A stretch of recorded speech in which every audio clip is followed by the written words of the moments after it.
নমস্কার বন্ধুরা, চেটেপুটে চ্যানেলে আপনাদের সবাইকে স্বাগত। আজকে আমি আপনাদের জন্য গরমের উপযোগী একটা খুব সুন্দর শরবতের রেসিপি এনে হাজির করেছি। কালো জাম দিয়ে আমি এই শরবতটা আপনাদের বানিয়ে দেখাবো। খুবই সুন্দর খেতে হয় আর গরমে তো একদম প্রাণ মন দুটোই ঠান্ডা হয়ে যায়। বানাতে খুব বেশি উপকরণ লাগে না। এটা বানাবার জন্য আমি এখানে কালো জাম নিয়েছি। এখন তো বাজারে কালো জাম ভালোই উঠছে। এখানে রয়েছে 300 গ্রাম কালো জাম। এছাড়া একটু পাতিলেবু আর আমি চিনি দেব অল্প।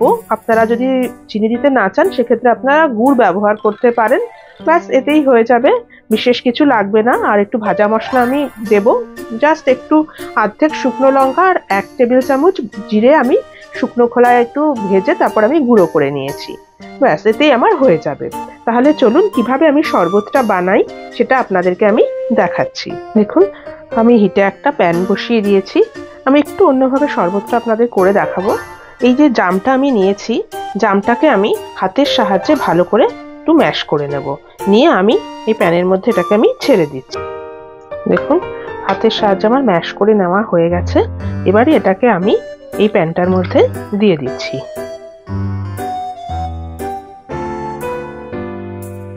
এটা দিয়ে আমি এখানে এই বাটিটার মধ্যে যে জামটা ম্যাশ করেছিলাম আমি জল দিয়ে দিলাম। টোটাল আমি এখানে 250 মতো জল দিয়ে দিলাম। এবার আমি ফ্লেমটা অন করে দিচ্ছি। এটার মধ্যে আমি এবারে কয়েকটা পুদিনা পাতা দিয়ে দিচ্ছি।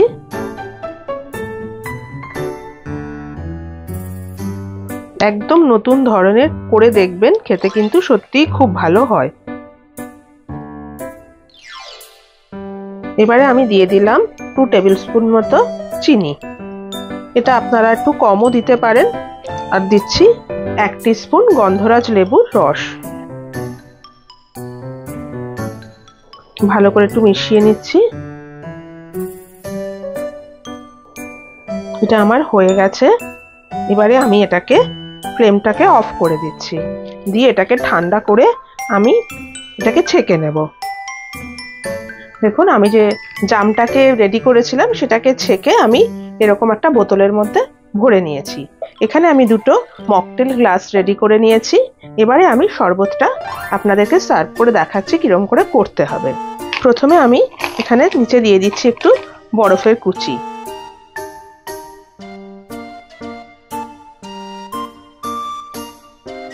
এবারে আমি এই জামের যে সিরাপটা রেডি করেছি সেটা আমি ঢেলে দিচ্ছি।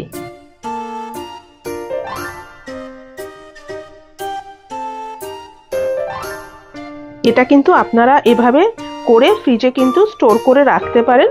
যখন খুশি আপনারা বার করে এটা খেতে পারেন। দিয়ে দিচ্ছি একটু বিট লবণ, সামান্য একটু করে আমি দিয়ে দিচ্ছি ভাজা মশলা।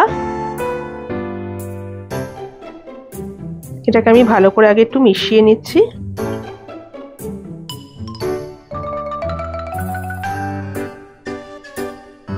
এবারে আমি দিয়ে দিচ্ছি স্প্রাইট।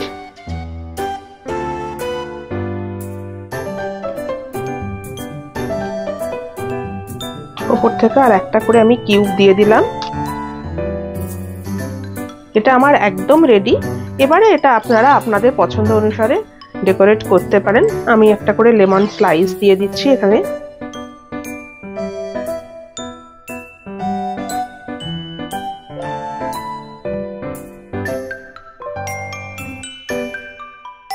চাইলে ওপর থেকে একটু পুদিনা পাতাও দিয়ে দিতে পারেন। পুরোটা এটা আপনাদের ওপর। তাহলে দেখুন, আমার এই শরবতের রেসিপিটা আপনাদের কেমন লাগলো এটা কিন্তু অবশ্যই বাড়িতে একবার ট্রাই করে আমাকে কমেন্ট করে জানাবেন। আমার এই ভিডিওটা যদি আপনাদের পছন্দ হয়ে থাকে তাহলে অবশ্যই একটি লাইক করবেন আর আমার চ্যানেলটিকে সাবস্ক্রাইব করে আমার পাশে থাকবেন প্লিজ। আর পাশে থাকা বেল আইকনটিকে প্রেস করবেন যাতে আমি যখনই কোনো নতুন ভিডিও আপলোড করব তার নোটিফিকেশন খুব তাড়াতাড়ি আপনাদের কাছে পৌঁছে যায়। তাহলে আজকে চলি, আবার চলে আসবো অন্যদিন নতুন কোনো রেসিপি নিয়ে। সুস্থ থাকবেন, ভালো থাকবেন, নমস্কার।